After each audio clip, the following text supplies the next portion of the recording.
Oi, pessoal!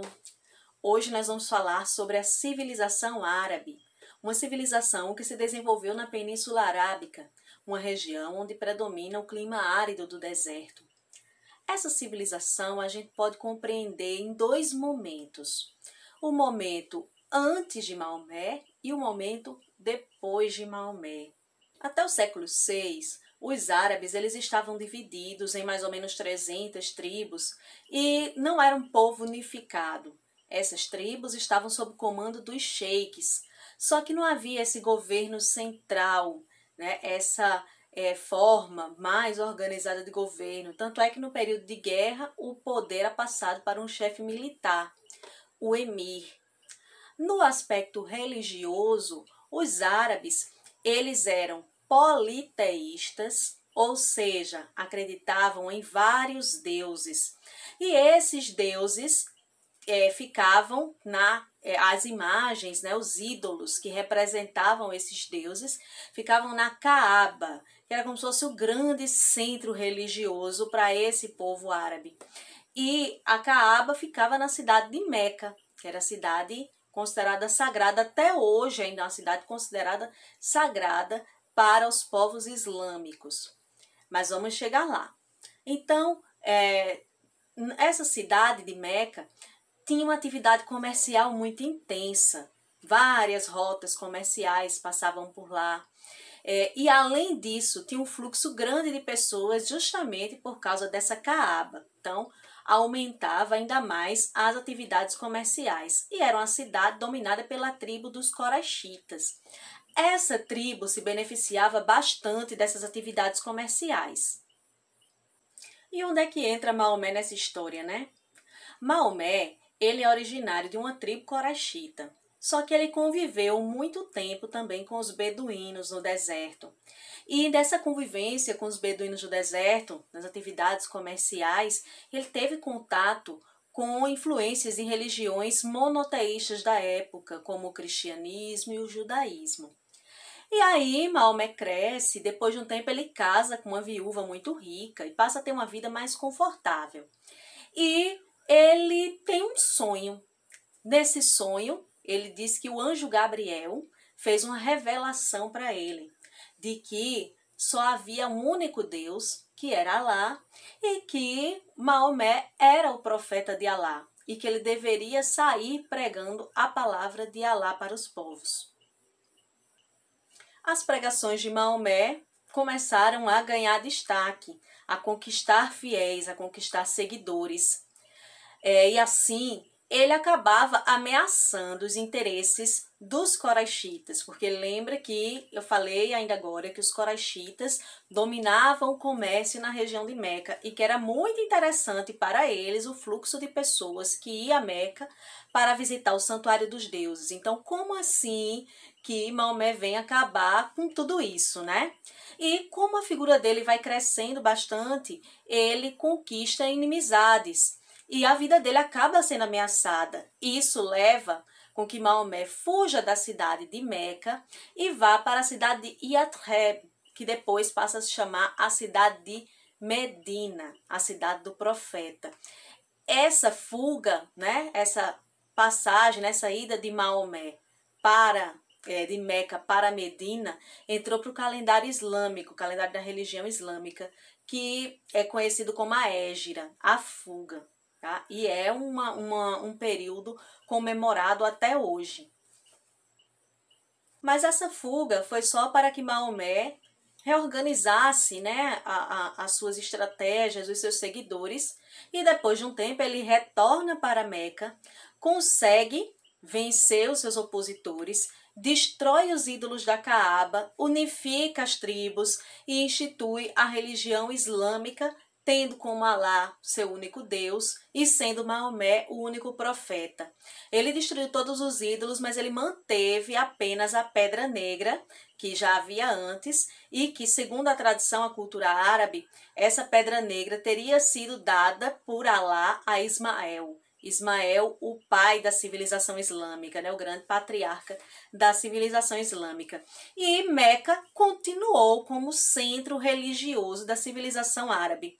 Não perdeu seu status como os coraxitas pensavam, mas ampliou ainda mais as suas atividades e as peregrinações para a região.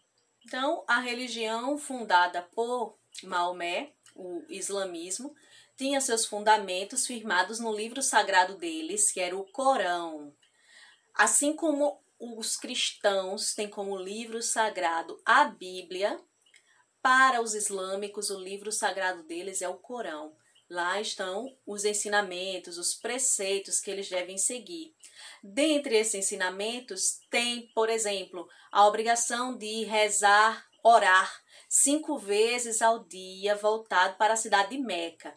Então, em qualquer ponto do mundo em que eles estejam, eles têm que ver as coordenadas, descobrir para que lado, né, fazendo o estudo das coordenadas, está a cidade de Meca, e 5 vezes ao dia fazer as orações voltadas para a cidade de Meca.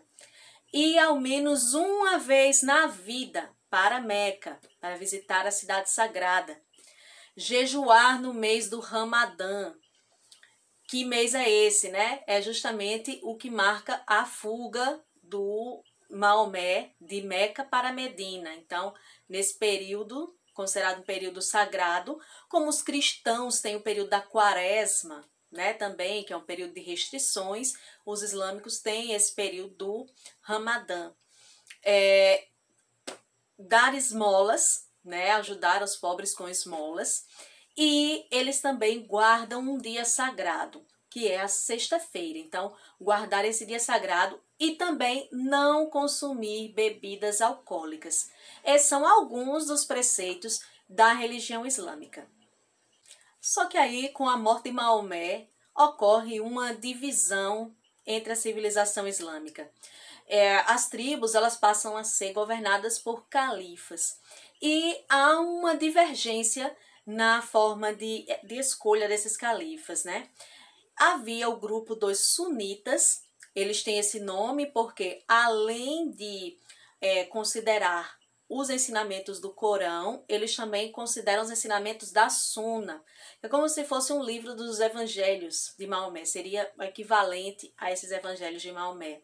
E segundo eles, o califa deveria ser eleito. Já o grupo dos xiitas, que eles ignoravam a Suna, né, diziam que não deve ser se basear na Suna, mas única e exclusivamente nos ensinamentos contidos no Corão, eles defendiam que o califa deveria ser o sucessor, né, deveria ser um descendente direto de Maomé. Então, seria uma sucessão por linhagem e não por eleição, diferente dos sunitas.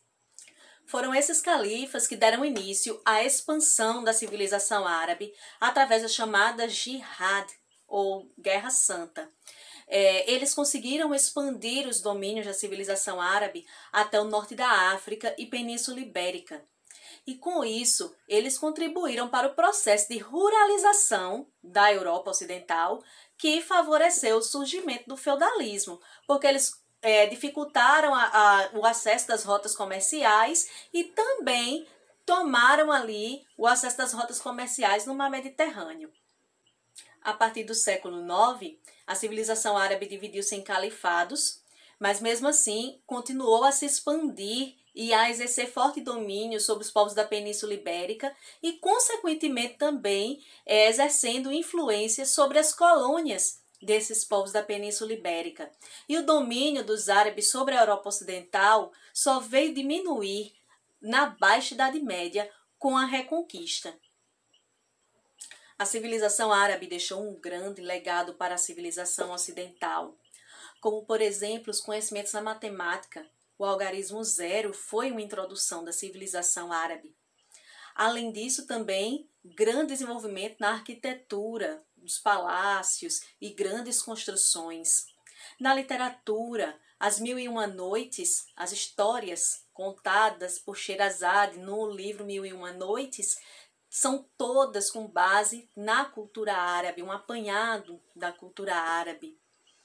Além disso, também podemos citar conhecimentos na medicina, na física, na astronomia e as grandes invenções de técnicas de navegação desenvolvidas pelos árabes auxiliaram os europeus ocidentais no desenvolvimento dos instrumentos que levariam às grandes navegações e, consequentemente, à ocupação dos territórios aqui na América. Por hoje, ficamos por aqui e até a próxima aula. Tchau, tchau!